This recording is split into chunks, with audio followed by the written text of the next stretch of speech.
Good morning. This is All India Radio Kohima. The morning news read by Ketoleno. Nagaland Health and Family Welfare Department has issued guidelines on safety practices in high-risk settings to prevent transmission of COVID-19. The guidelines are issued under the Nagaland Epidemic Disease Regulations 2020, and any violation or non-compliance is liable to be prosecuted. The guidelines lay safety practices to be followed in high-risk setting, which includes truckers transporting essential commodities, taxi and auto rickshaws, shops and takeaway outlets, offices, workplace, banks and post offices. As per the guidelines, no passengers shall be allowed to travel in any of the trucks. All crew members of trucks shall be screened for fever at the point of entry. On completion of the loading and unloading of the consignment, the truck shall be required to proceed towards its destination immediately. All taxi and auto rickshaw drivers should mandatorily maintain a daily logbook of all travelers with details including name, phone number and date of travel. Drivers shall not assemble or gather in groups at taxi or auto rickshaw stands. Truck drivers and crew and taxi and auto rickshaw drivers should mandatorily wear masks at all times. Passengers must sanitize their hands before boarding auto or taxi and must wear masks at all times.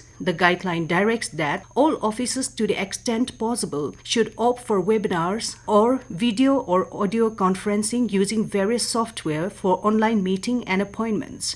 Every office shall designate a nodal officer for infection control to oversee proper maintenance and implementation of preventive measures. Further, a checklist has been made available to offices and workplaces for self-assessment. This checklist will be monitored time to time by the District Task Force and other competent authorities. A farewell program for the outgoing Deputy Commissioner of Dimapur, Anup Kinchi, was held yesterday at the DC's office, Dimapur. Anup served as DC for 9 months. Outgoing DC Anup credited teamwork as the main driving force for the successful activities taken up in Dimapur during his tenure, especially in the fight against COVID-19 pandemic. He called upon all to render the same cooperation to the new DC Dimapur, stating that the pandemic is not over yet. Incoming DC Dimapur, Rajesh Sundararajan, remarked that the outgoing DC Anup has set a strong foundation in place for handling the present COVID-19 pandemic. He sought the same support from the people, stating that Dimapur would move for a better future with their support and cooperation. Commissioner Police Dimapur, Rothihar Tetsio, conveyed his appreciation to the outgoing DC and assured to render full cooperation to work for the betterment of Dimapur district.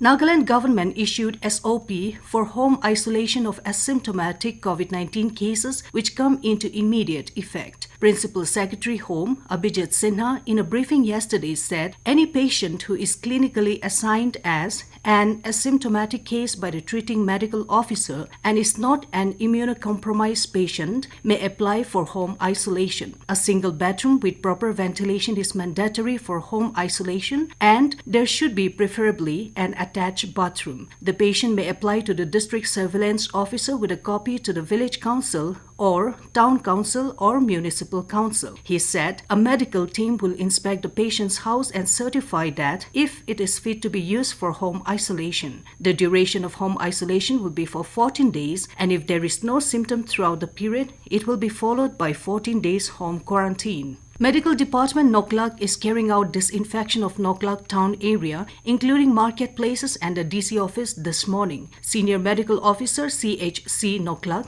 Dr. Victor NC, informed all the general public to remain indoor during the disinfection procedures to avoid unwanted side effects of disinfection. And all states and union territories have lifted about 118 lakh metric ton of 3-month food grains from FCI depots and central pool for distribution among National Food Security Act NFSA beneficiaries. Further, all states and union territories have reported a distribution of over 111.52 lakh metric ton, which is 93.5% of allocated food grains for the period between April and June. Following an announcement of Pradhan Mantri Garib Kalyan package in March, the Department of Food and Public Distribution has started its implementation for a period of 3 months, April, May and June. With that, we come to the end of the morning news. Have a nice day.